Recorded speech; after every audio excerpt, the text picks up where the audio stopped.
Bismillah. Assalamualaikum warahmatullahi wabarakatuh. Alhamdulillahilladzi nahmaduhu wa nasta'inuhu wa nastaghfiruh wa na'udzu billahi min shururi anfusina wa min sayyiati a'malina. May yahdihillahu fala mudilla lahu wa may yudlil fala hadiya lahu. Asyhadu an la ilaha illallah wahdahu la syarika lah wa asyhadu anna Muhammadan 'abduhu wa rasuluh wa safiyyuhu min khalqihi wa habibuh ballagha ar-risalah wa adda al-amanah wa nasaha al-ummah wa kashafa Allahu bihi al-ghummah wa jahidun fi sabilillahi hatta atahu al-yaqin. Salawatu rabbi wa salamuhu alayka ya sayyidi ya Rasulullah. Allahumma salli ala sayyidina Muhammadin al-Fatih lima ughliqa wal khatim lima sabaqa nasiril haqqa bil haqqi wal hadi ila siratikal mustaqim. Sallallahu alaihi wa ala alihi wa sahbihi haqqa qadrihi wa miqdarihil azim. Puja dan puji syukur kepada Allah. Alhamdulillah, di waktu yang mulia ini Allah izinkan, Allah takdirkan kita bisa duduk di tempat yang mulia ini, di tempat yang mulia, di hari yang mulia, di waktu yang mulia, di saat yang mulia. Mudah-mudahan kita menjadi orang-orang yang dimuliakan Allah Subhanahu wa taala. Amin ya rabbal alamin. Di tempat yang mulia, masjid, di bulan yang mulia, bulan Rajab. Rajab termasuk bulan mulia, sehingga Al-Imam Ibn Rajab Al-Hambali mengkhususkan di dalam kitabnya Lataiful Ma'arif satu masalah tentang bulan Rajab ini. Di tempat yang mulia, masjid, di bulan yang mulia, bulan Rajab, di saat yang mulia antara salat dengan salat, maghrib dengan isya. Di majlis yang mulia, majlis ilmu. Empat terkumpul kemuliaan. Di hari yang mulia, hari Ahad. Maka mudah-mudahan kita termasuk orang-orang yang dimuliakan Allah Subhanahu wa taala. Amin ya rabbal alamin. Salawat dan salam kepada Nabi yang agung, Nabi yang mulia, Rasulullah Muhammad sallallahu alaihi wasallam. Allahumma salli wa sallim ala nabiyyina Muhammadin wa ala alihi wa sahbihi ajma'in. Bapak Ibu yang dirahmati Allah, hari ini kita kupas satu buah hadis daripada hadis Nabi sallallahu alaihi wasallam. Yang hadis ini Imam As-Suyuti menukilkan di dalam kitab beliau yang bernama Jami'us Shaghir fi ahaditsun basyirun nazir. Hadis yang dirawikan oleh Imam Ad-Dailami. Imam Dailami ini sahibul sunan. Sunan ada 6 yang masyhur, mu'tabar. Ada Sunan Tirmizi, ada Sunan Nasai, ada Sunan Ibnu Majah, ada Sunan Abi Daud, ada Sunan Dailami, ada Sunan Ad-Darimi. 6 kitab hadis sunan. 6 ini bukan 6 jilid, enggak, beda. Sunan Tirmizi 3 jilid, Sunan Abi Daud 3 jilid, Ibnu Majah 2 jilid, An-Nasai 3 jilid, Dailami 3 jilid, Ad-Darimi 2 jilid. Itu dia. Berapa jilid itu? Lupa lu menjumlahnya ustaz ni. Hamba pun lupa lu menjumlah Encik Mitung aja. Berapa? 16 kitab, 16 jilid kitab, 6 judul. Ini kitab sunan. Kitab sahih 5. Hadis-hadis di dalamnya sahih. Berbeda kesepakatan daripada para ulama yang disepakati sahih 2, setidaknya yang selebih daripada 2 itu tidak. Tapi ulama ahlul hadis mencoba menyusun yang disebut dengan kitab sahih, hadis sahih 5. Al-Bukhari, Muslim, Sahih Ibn Hibban, Sahih Ibn Khuzaimah, Mustadrak Hakim. 5 kitab hadis sahih. Kalau berjumpa hadis di dalam kitab yang 5 ni, boleh kita mengatakan hadis itu sahih. Menurut Imam Hakim di dalam Mustadraknya, menurut Ibnu Hibban di dalam sahihnya, menurut Ibnu Khuzaimah di dalam sahihnya, menurut Imam Muslim di dalam sahihnya, menurut Imam Bukhari di dalam sahihnya. Jadi hadis yang di dalamnya hadis sahih, 5 kitab hadis. Jadi kitab Syekh Albani di mana letaknya? Tak termasuk dah. Tidak termasuk sahih dia. Jadi di mana letaknya Ustaz? Tu tidak membuat masalah tu gini tu Tuhan. Syekh Albani mencuba pula mengarang kitab sahih cik. Cuman tidak diakui dia ulama masuk ke dalam hitungan yang ke-6. Kenapa? Karena Syekh Albani mau ulang tulis balik kitab yang 5 ni. Yang 5 ku memang menulis hadis pertama kali ke kitab mereka. Syekh Albani tak nyoba pula tulis Sahih Bukhari, maka bernama Silsilatus Sahihah. Nyoba pula karang balik kitabnya Imam Muslimnya, tulis ulang dia balik. Siap guru, siap orang menulis, kita tulis pula balik. Yang tak cocok jawab, awak pisahkan letaknya kecil buku. So ada orang pandai mendekornya. Semua orang bisa seperti ini. Mana yang tak cocok, pindahan ke buku kau. Tulis pula balik. Mana yang cocok, masukkan. Mana tak cocok, pindahan. Itu makanya tak layak hadis ini disahihkan oleh Syekh Albani. Tak cocok. Kenapa? Pensahih hadis tu 5 kau yang diakui cuman. Sahih Bukhari, Sahih Muslim, Sahih Ibnu Khuzaimah, Sahih Ibnu Hibban, Mustadrak Hakim. Yang disepakati 2, yang dikhilafiahkan oleh para ulama 3. Intinya kelima-lima ini adalah hadis di dalamnya hadis sahih walaupun ada tasahul atau memudahkan dalam periwayatan hadis. Kita harus cerdas juga kita. Kadang awak digertak pula orang, le sahih hadis itu paknya. Mundur pula awak. Tanya pula kayaknya balik, yang aku tahu kitab hadis sahih itu ada berapa? Model itu caranya. Mamap orang, siapa yang tanya orang balik pertanyaan tu kayaknya balik. Itulah kerana mentalnya tu. Ikut kita ditanya orang, Pak, hadis yang Pak baca tu sahih Pak? Jawab pertama lu, sahih. Ada dalam Sahih Bukhari Muslim Pak, kata dia. Baru tanya balik ke dia, awak yang awak tahu kitab hadis sahih itu berapa? 2 kata dia, Bukhari Muslim. Alun lah payangku mengaji kamu sajik kami. Gitu caranya.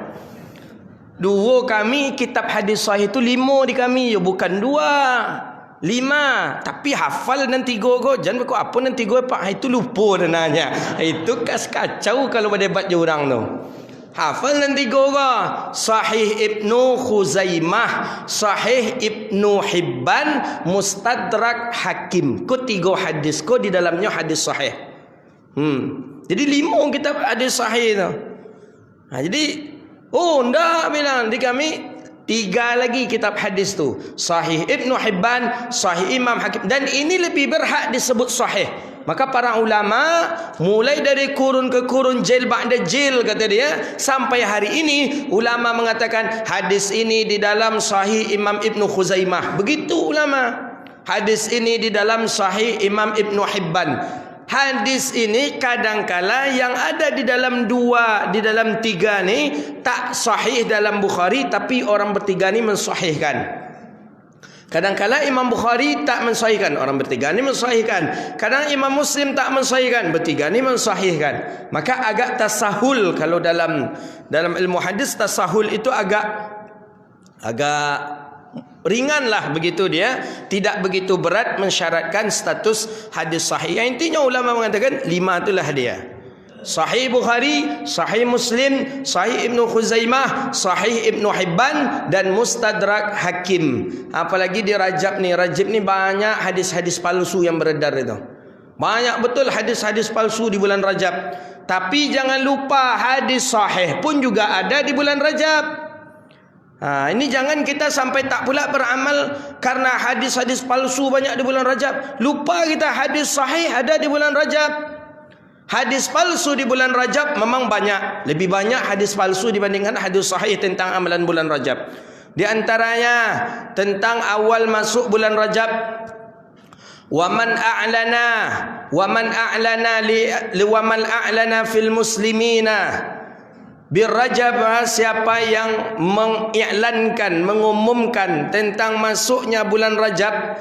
Birrajaba kita baca rabaja karena dia isim alladhi la yansarif. Isim alladhi la yansarif. Apa hukum isim alladhi la yansarif?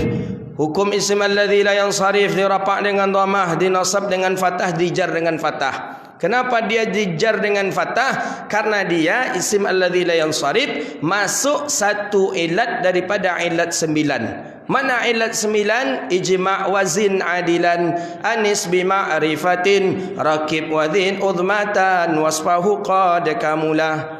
Tu ilat yang 9. Saya rasa tak faham Bapak Ibu. Apalah kecil ustaz kau tu orang nahu pandai tu. Kamu terasa-rasa mengecek jurang nahu lah. Tadi aku mau jelaskan pula dari segi bahasa. Nahu saraf. Banyak syaratnya baru bisa mengolah ayat, mengolah hadis. Ada ilmu nahu namanya, ada ilmu saraf namanya, ada ilmu balaghah, ada ilmu mantik, ada ilmu usul fikih, sampai ilmu arud pun kami mengaji dulu waktu di pondok. Jadi bukan di pondok saya, di Mesir pun mengaji. Itu syaratnya, kalau tak bisa. Birajabi diketawakan kita oleh orang. Apa birajabi? Karena ada ba ustaz. Setiap amil khafat masuk maka tetap barisan khafat di belakangnya. Tidak semuanya, kecuali isim alladhi la yansarif namanya. Apa isim alladhi la yansarif tu ustaz? Pada kalimat itu masuk satu amil daripada 9 amil. Mana 9 amil? Itu dia 9 amil. Ijma' wazin adilan, anis bima'rifatin, rakib wadhin udhmatan, wasfahu qad kamula. Macam tu kami dulu ngaji di pondok, dihafal sambil berlagu, tapi terpakai sampai di Mesir. Terkajut orang-orang Mesir. Kalau lagu kan itunya, kami cik berhafal-hafal aja, kata orang Mesir. Kita dilakukan matan alfiyah tu dilagukan oleh orang-orang kita. Matan sulam mantik itu dilagukan juga, tapi alhamdulillah terpakai. Itulah yang hasil didikan madrasah para ulama dulu, itulah yang membuat kesuksesan dakwah para ulama itu di Nusantara kita ini. Jadi kita balik ke kaji kita. Mana yang pernah sekolah di pondok, mungkin ada bayang-bayang stek tadi tu. You pernah rasa menangan-nangan ikonnya. Cuman dulu sekolah pondok pernah agak setahun dulu. Siap tu tahun yang kedua cabut nak taluk di pondok lah dah. Menyasal kini cubalah dan taruhin kalau sekolah pondok tu mungkin macam ustaz tu pula dan mahnya. Ada orang kita menyasal tu. Ada tasabik dia nya. Awak dulu sekolah juga di pondok dulu ustaznya. Cuma nak tahan awak masak surang tu dulu ustaznya keluar. Saya awak ustaz. Kalau awak sekolah di pondok lu mungkin banyak Ustaz Somad awak mungkin ustaz ke. Inyo pula muji dirinya surang. Inyo pula memuji dirinya surang. Nah macam-macam banding Ustaz Somad katanya ustaz. Entah cana apa Ustaz Somad dia banding inyo tu. Ini dia. Jadi Rajab banyak hadis-hadis maudhu'. Siapa yang memberitahu saudaranya masuk bulan Rajab, maka samalah dia melakukan 1000 kali haji, 1000 kali umrah. Itu hadis tu palsu itu tu. Hadis tu hadis palsu semuanya itu. Mana pernah Nabi mengucapkan itu? Yang lucunya jamaah lah mengaji hadis, soto pula mansir ke grup-grup WA. Tengok, ikut perasaan apa kau ibu kau mengaji jawab rasa tak tahunya hadis maudhu'. Disebarkan. Berarti kita sama menyebarkan berita bohong dari Rasulullah. Kaji kita bulan lalu tu, la yajidu raihatal jannah, tak dapat membaunkan surga. Siapa orang yang tak dapat membaunkan surga? Man kazzaba alayya, kata baginda Nabi, orang yang mendustai di atasku, kata Rasulullah. Berdutonya di atas Nabi, tak dapatnya membaunkan surga. Bulan Rajab hati-hati, banyak jenazah saser saja. Tengok dulu, betul nak masuk di logika awak nak? Cik mau umuman bagi tahu kawan di Salo 1000 kali haji? Kan tidak aja tu. Bagi tahu ke kawan, besok Rajab kau, besok Rajab kau ala 2000 kali pergi haji tu jadi itu pula disebar ke WA tengok macam mana lah jamaah mengaji hadis ni, dan hadis maudhu' ke disebarkan juga. Banyak di Rajab banyak. Ini belum berakhir nanti Ada lagi nanti itu tu di akhir Rajab nanti beredar lagi tu. Hadisnya maudhu' juga. Wa man igtasala fi yaumi thulatsa'i minar rajabiyah. Siapa yang mandi di hari Selasa terakhir di bulan Rajab, maka Allah sehatkan badannya selama 1 tahun yang akan datang. Jadi di hari Selasa besok terakhir bulan Rajab mandi kita, itu setahun yang akan datang sampai Rajab berikut pula kita sehat-sehat saja dan tidak pernah sakit. Tu palsu je hadis itu. Manalah ada istilah mandi Rajab dan tidak mandi Rajab. Rajab mandi ya aduh. Nama Rajab tu mandi tu Rajab mandi namanya. Ada di sekolah Rajab tu. Lain tak ada. Kalau ada tadi mandi tu Rajab mandi namanya. Mandi Rajab, mana ada riwayat hadis mandi Rajab? Hadis mana pula? Ini di kadang orang-orang kita iyo pula kau.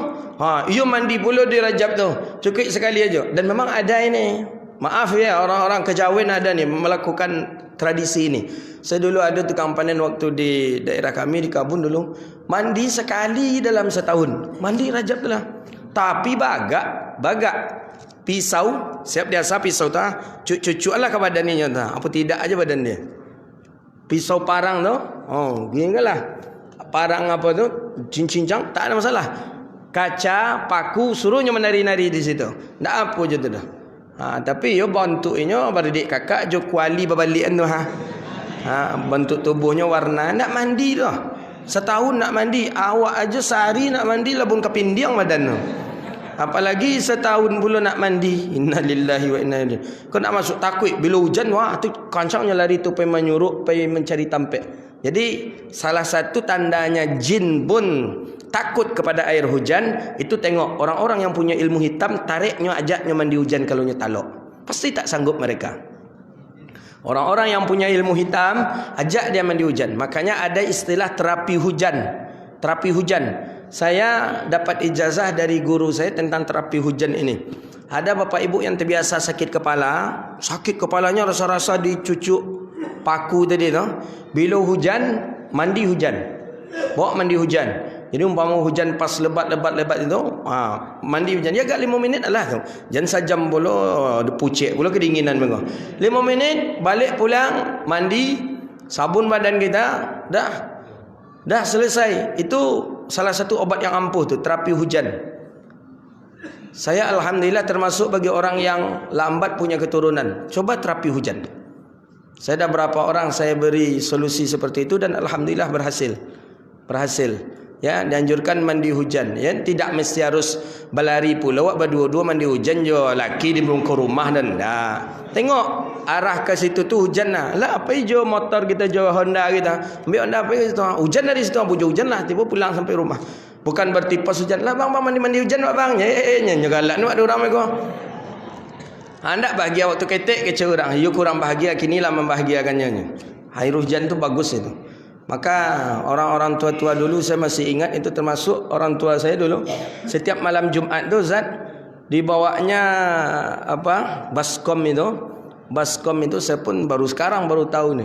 Jadi malam Jumat hari Kamis itu baskom satu dia bawa keluar, dia letak di atas atap rumah. Jadi tak kenapa untuk apa tak tahu. Jadi setelah itu tu nanti subuh diambil ada yang meminumnya, ada yang memandi, yang dijadikan untuk mandi begitu dia. Ya karena hari hujan di malam Jumat tentu hari berkah kan. Di malam Jumat yang jelas air hujan itu sendiri air berkah itu disebutkan di dalam Al-Quran. Maka ketika pertanyaan kepada Abu Ya'lawi Maliki, ketika kan di Ka'bah itu di Hijr Ismail kan ada pencuran emas itu di Hijr Ismail. Hijr Ismail ada pencuran emas dekat Kaabah. Ni Kaabah ni pencuran emas. Ketika air hujan lebat di bawah itu mustajab berdoa itu. Kalaupun tak hujan mustajab berdoa. Apalagi kalau air hujan dari Kaabah keluar dari situ tu pas pula kena kita. Oh itu air yang termulia setelah Zam-Zam kata beliau. Karena pertama air hujan dari langit. Kedua jatuhnya dari tempat yang mulia Kaabah. Kemudian di tempat mulia Masjidil Haram. Di tempat yang mulia pula lagi Hijr Ismail. Saya hintai-hintai itu rupa awak tiba di situ nak hujan-hujan dari itu. Nak hujan-hujan leh gempa yang gelap tunggu-tunggu nak hujan-hujan. Berarti nak rezeki awakan. Nak rezeki kita. Tapi kalau umpamanya hujan, cepat-cepatlah lari ke sana. Itu bagus itu. Jadi terapi hujan. Cobalah terapi hujan tu. Tapi kalau damam jangan salahkan bulu ambon. Iya cakap ustaz tadi damam buat dia kata dia.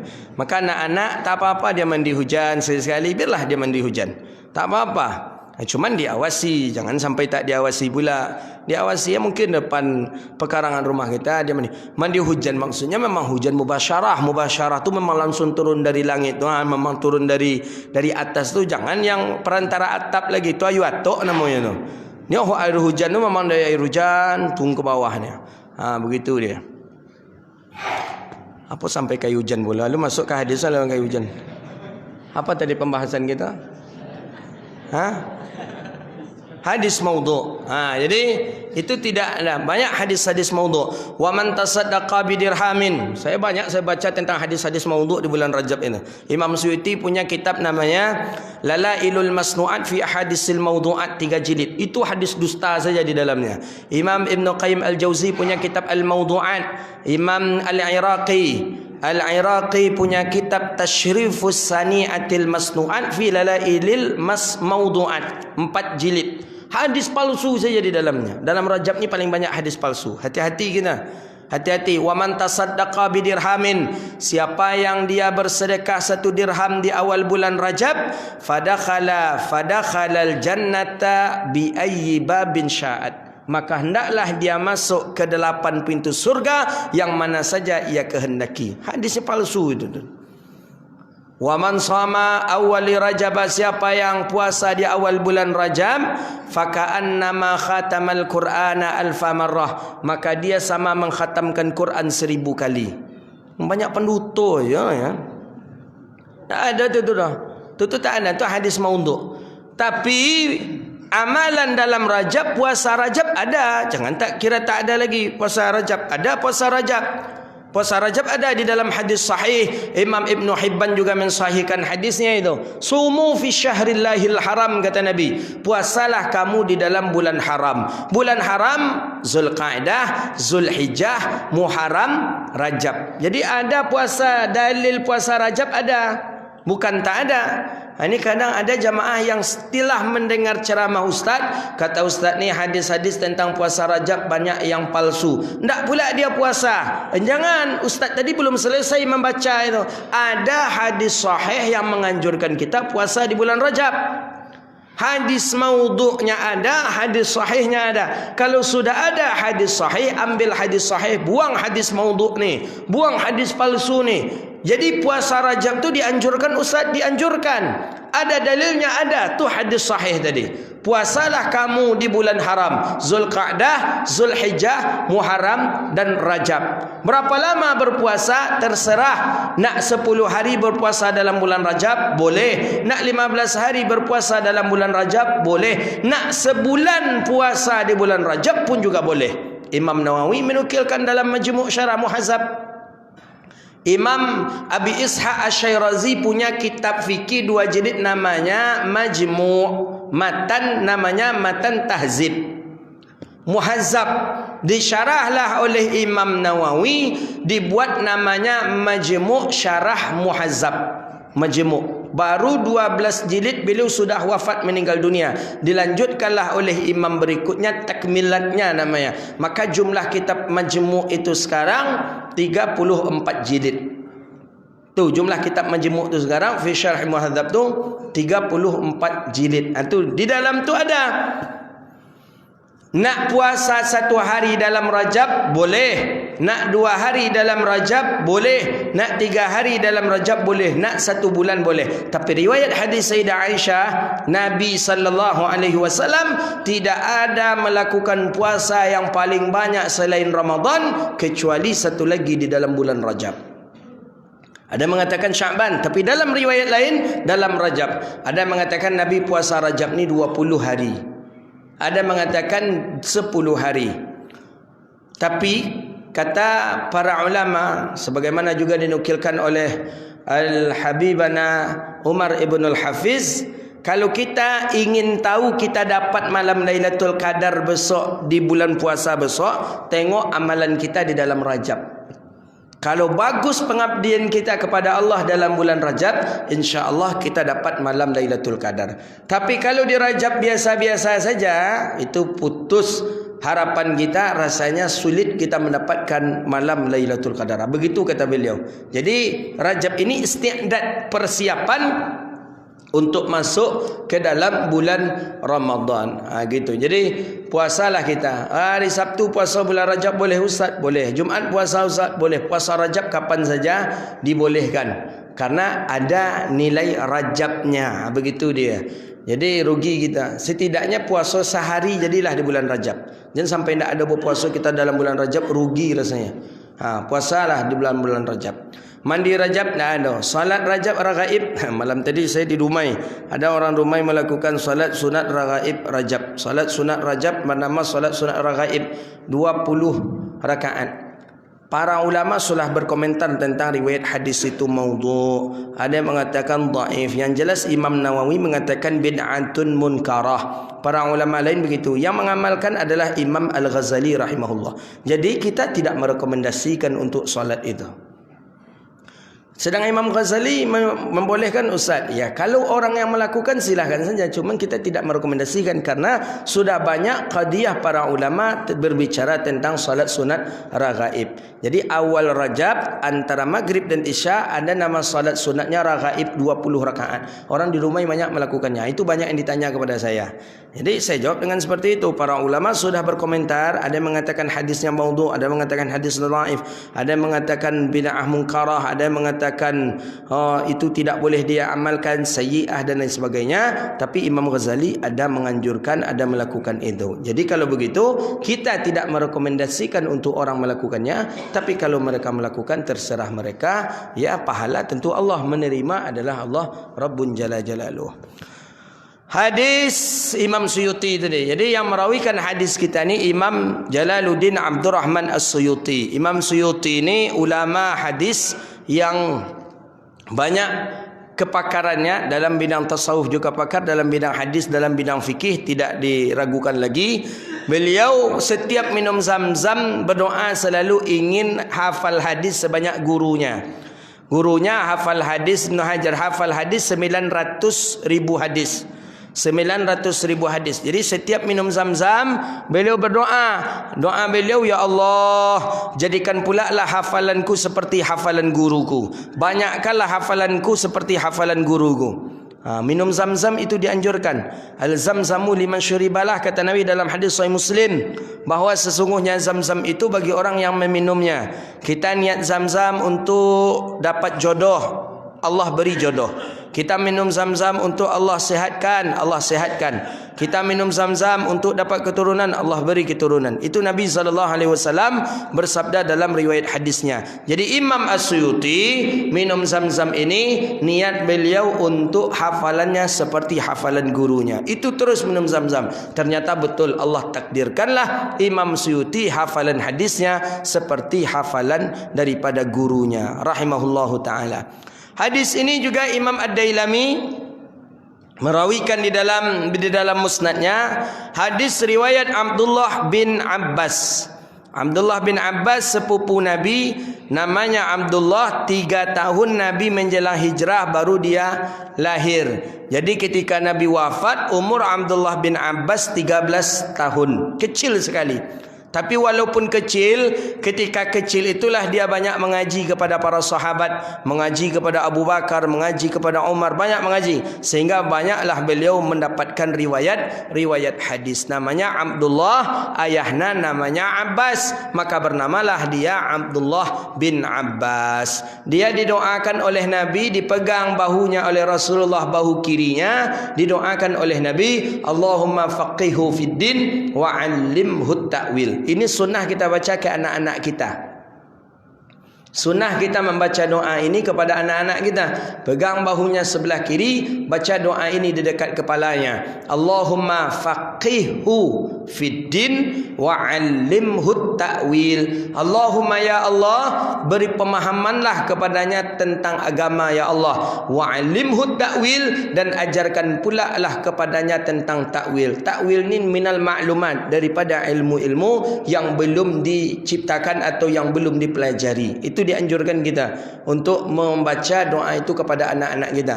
Kalau kita membaca doa itu kepada anak-anak, maka anak-anak kita Allah bukakan pintu hatinya untuk menerima kebenaran dan menuntut ilmu pengetahuan. Itu baca Allahumma faqihhu fid din wa 'allimhu takwil. Nak hafal dah ustaz catat. Lupa membawa pena ustaz rekam je handphone. Nak lo pandai merekam dah ustaz nanti payah ajaan. Hafal. Allahumma faqihu fid din wa 'allimhu ta'wil. Payah hafal ustaz, memori laga error. Ambo ustaz ko ke rumah suruh baca ustaz ko kepala anak awak.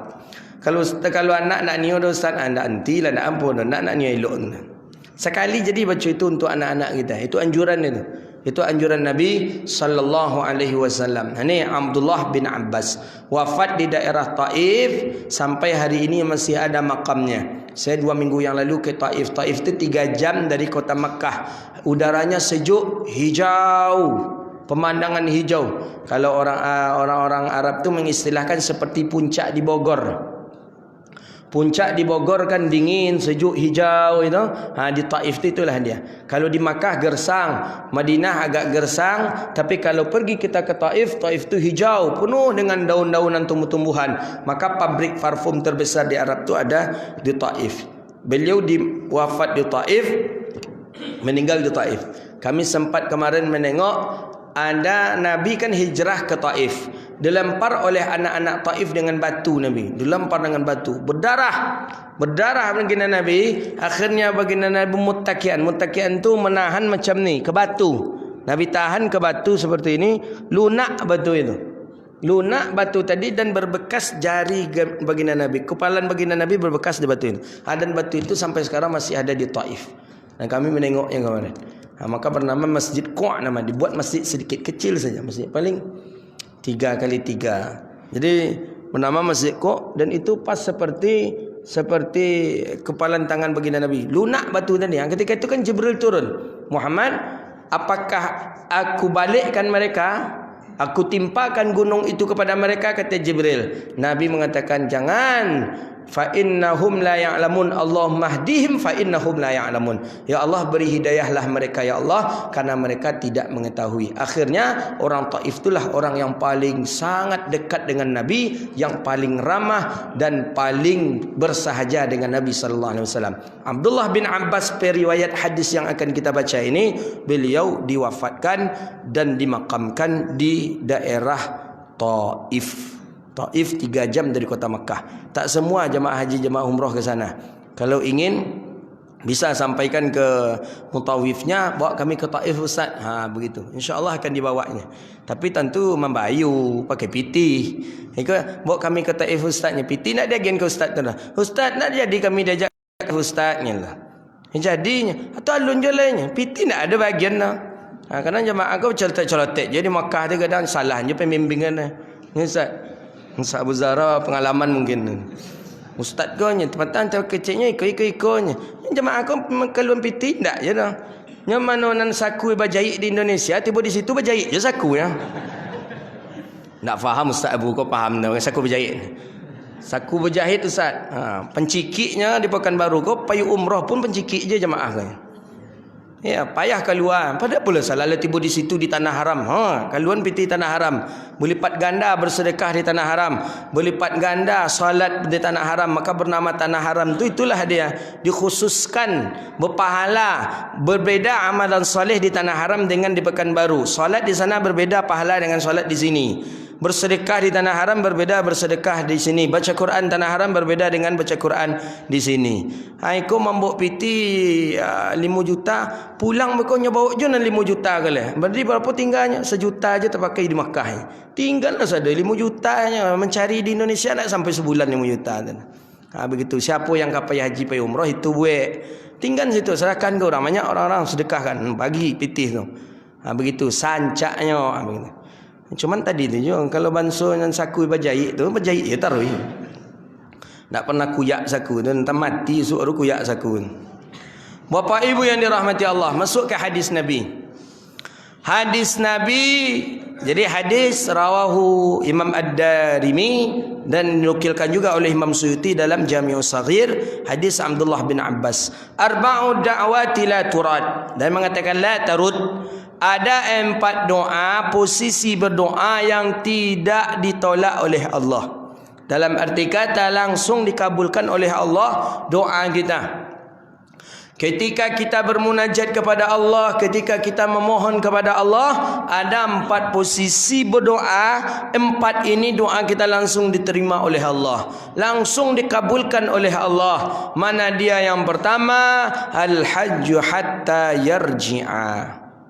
Orang berangkat haji sampai balik pulang, doanya dikabulkan. Dalam sebagian syarah kita baca, hadis ini bukan saja haji, tapi begitu juga dengan orang umrah. Inti dari hadis ini adalah orang yang berangkat ke tanah haram. Orang yang pergi ke tanah haram, maka doanya dikabulkan oleh Allah. Maka dalam hadis Sunan At-Tirmizi hukum hadis hasan, Nabi Utsman bin Affan minta pamit ke Rasulullah, Utsman akan berangkat haji. Ini dalil nih. Dalil kita dianjurkan untuk pamit kepada orang tua, kepada guru untuk berangkat haji. Ini dalilnya. Nah, Utsman minta izin ke Rasulullah. Ya Rasulullah, tolong izinkan aku berangkat haji. Kata Nabi, tahun ini Utsman, ya Rasulullah, tahun ini ya Rasulullah. Apa kata Nabi? Ya Utsman, la tansani fid du'aik. Utsman, jangan engkau lupakan aku dalam doa engkau. Ini dia. Jangan engkau lupakan aku dalam doa engkau, wahai Utsman. Utsman, Nabi minta doa ke Utsman. Kira-kira mana yang lebih mulia, Nabi pada Utsman? Mulialah Nabi, tapi Nabi minta doa ke Utsman. Utsman, doakan, jangan engkau lupa mendoakanku, hai Utsman. Itu apa tandanya? Nabi mengajarkan kepada kita, siapa saja yang berangkat haji, berangkat umrah ke tanah haram, minta doalah kepada mereka. Sesungguhnya doa mereka ini dikabulkan oleh Allah Subhanahu wa taala. Jadi walaupun kita kiai, walaupun kita buya, walaupun kita ustaz, ada orang jamaah yang berangkat haji, pamit minta doa. Tolong doakan nambah situ ya. Tolong imbau-imbau kami di situ ya. Itu tujuannya itu. Akhirnya dulu ustaz berceramah nampak nama di Pekanbaru. Kecil ustaz itu tu, kamu mendengar? Kecil ustaz tu ndak ada tu doa, pakai-pakai doa-doa pula sebelum berangkat ke tanah suci tu. Ria jadinya kecilnya lah. Ndak ada pamit-pamit tu, nak pernah dilakukan dek Nabi doanya. Aku kan entah dia engaknya, entah dia apa ustaz kau. Tu hadisnya tengoklah. Hadisnya jelas. Nabi Utsman minta izin ke Rasulullah. Sama dengan satu lagi yang sedang viral sekarang tu, saya dibanding dibuatnya video dengan ustaz di Bogor itu. So tentang mencium Al-Quran. Jadi kata atuk situ tu. Jadi kata dia, setelah mencium Quran ada jemaah bertanya, Ustaz, apa hukum mencium Quran? Kan orang kita kan biasakan sadaqallahul azim. Orang kata atuk tadi tu, Syekh tadi tu, tak boleh, haram, tak ada dalil. Nak dibuat oleh Rasulullah, Nabi tak mengajarkannya. Untuk apa kita cium-cium?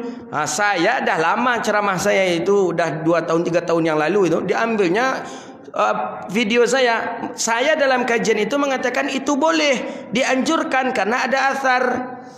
Ikrimah ibni Abi Jahlin melakukan itu. Setiap baca Quran, beliau cium Quran. Alasannya tadi karena Hajar Aswad pun kita menciumnya karena dia batu mulia. Quran karena dia mulia, kita cium, dan itu boleh. Malah lebih mulia lah Al-Quran dibandingkan dengan Hajar Aswad tadi lagi. Jadi ustaz ni nampaknya asal bercakap saja dia. Tak boleh, tak ada dalilnya. So nak ada dalil ustaz tadi tu. Mana mungkin seluruh yang nak kita lakukan harus ada dalil. Awak masak pakai periuk, mana dalilnya kaya? Masak pakai kompor gas, mana dalilnya? Masak, itu kan adat ustaz, tidak ibadah. Cium Quran tidak pula bagian ibadah, tapi bagian dari adab, takzim, bukan ibadah juga. Takzim adab, tapi dengan adab kita elok kepada kitab yang mulia, mudah-mudahan Allah beri pahala. Begitu saja dia. Jadi tidak mesti harus semuanya harus kita tanya dalil. Kacau betul kalau awak tanya dalil. Ikom berceramah pakai mic, mana ada dalil kah? Mana dalil? Nak kandung dalil pakai tisu pula di mukanya lah, mana ada dalil kah? Tisu merek tesa pula kau bidah kah? Jadi tidak semua dalil yang kita tanya. Bukan. Selagi ada orang melakukan amalan saleh dan tidak menyalahi kepada syariat, tak perlu kepada dalil. Tapi kalau sudah menyalahi kepada syariat atau tak menyalahi syariat tapi jarang orang melakukannya, itu perlu kita tanya dalil. Seperti salat sunat raghaib tadi, jarang orang melakukannya, butuh kita teliti dalilnya. Tapi kalau sudah adat di daerah itu, sudah kebiasaan dan tidak menyalahi dari kaedah syariah, tak perlu kita pertanyakan dalilnya lagi. Itulah dia. Jadi dah terbiasa di negeri Melayu ni dari dulu orang setiap nak berangkat haji ada acara walimah safar. Walimah safar itu pamit, mohon maaf, minta doa. Doa selamat sampai ke sana dan orang datang pun minta doa. Handai taulan, kerabat, karib, jamaah, tetangga. Elok, bukan tak elok. Jadi kata ustaz tu nak, itu ria tu kata ustaz. Pandai lu ustaz tu menilai hati orang, ria katanya. Banyak setelah ustaz tu ceramah di Al-Falah juga, siap ustaz tu ceramah, diserang oleh jemaah. Serang oleh ustaz, kau terpojok itulah jemaah banyak mengadu, kok capek ustaz ria orang. Ria tu amalan hati, tak bisa kita menuduh angku ko ria ko. Angku tadi duduk di muka, ria. Mana bisa? Ini duduk di mukanya ingin serius mendengarkan ustaz berbicara. Awak sangko ria. Jangan bisa jadi nan ria tu nampak yang duduk di paling belakang. Ya, anggapan dalam hati dia selalu duduk di belakang, boleh-bolehan kecil orang berkondai tawaduk. Canu tu lain. Akan ria je jadi tu. Orang ingin memuji awak tawaduk tu ria itu. Maka oleh kerana itu, balik kita ke kajian kita tadi, bahawa yang istijabati doa, Allah kabulkan doa adalah ketika haji atau ketika umrah. Maka minta doa lah. Dan ini pernah kita buktikan dan pernah kita lakukan. Ada jamaah di Tapung dekat Pantai Cermin, itu koma, 7 hari koma di ruang ICU, tak sadarkan diri, dah 7 hari. Ada jamaah kita berangkat haji ketika itu, kita WA lah. Ingat hadis ini ada, kita WA, kita sampaikan, tolong doakan jamaah kita ada yang koma di rumah sakit yang tidak sadarkan diri, dah 7 hari di ruang ICU. Baik Ustaz, nanti kami doakan, kami maghrib nanti solat di Masjidil Haram. Maghrib di Masjidil Haram di sini kan jam 10. Jam 10, jam 11 itulah ukurannya, setengah 11, dan akhirnya mereka di sana solat, kita di sini jam 10, jam setengah 11 itu tuh, pasien yang koma tadi langsung duduk, langsung minta minum dia. Itu hebatnya. Maka la turad, tidak ditolak, langsung dikabulkan oleh Allah. Biasanya kalau orang dari ruang ICU yang koma itu, biasanya ansu-ansunya lo, nyalang mata sebelah lo. Sudah itu nyalang pula sebelah lain. Gerakkan pula tangan sebelah. Sebelah itu kaki pula sebelah-sebelah. Gitu pun tak dah. Langsung sadar, langsung duduk. Di mawak ko je, di mana ko je lah, di ruang ICU, minta air lah, awi dia lah. Langsung sehat. Doktor pun besoknya masuk, heran dia. Jadi mestinya setiap kalau orang sudah sadar tu kan dibawa lagi ke ruangan inap kan. Ini dia tak mau lah sehat dan lah pulang lah sehatnya. Itu dia. Jadi kalau ingin doa dikabulkan, pergilah ke tanah haram tu. Cuman kini tak bisa loh. Apa cara tu Ustaz Abu Zara? Tak bisa gini dah. Corona. Takut pula rupanya kerajaan Saudi tu dek corona tu rupanya. Tak bisa. Sampai bila itu yang belum tahu oleh. Kasihan kita kawan-kawan yang punya travel umrah ni, yang kalau yang lah membooking, yang lah membeli tiket, yang lah boleh apa. Itu yang kasihan kita. Cuma nampak sabi aja, mau nasihati aja. Awak hidup di dunia kau ada untung ada rugi. Jangan nak beruntung taruh aja, rugi nak amur. Asal sekali merugi pula lah di sikot. Sakit hati kawan mendengar kecil aku. Awak dah tidak ada satu ikut modal di travel. Kalau ada tu sakit. Yang tu sakitnya tu di sini tu ketika kau lah kau. Dengan orang travel umrah. Baik, ada 3 lagi insya-Allah setelah selesai salat akan kita sambung. Subhanakallahumma wa bihamdika asyhadu an la ilaha illa anta astaghfiruka wa atubu ilaih. Wassallallahu ala nabiyyina Muhammadin wa ala alihi washabbihi ajma'in. Assalamualaikum warahmatullahi wabarakatuh.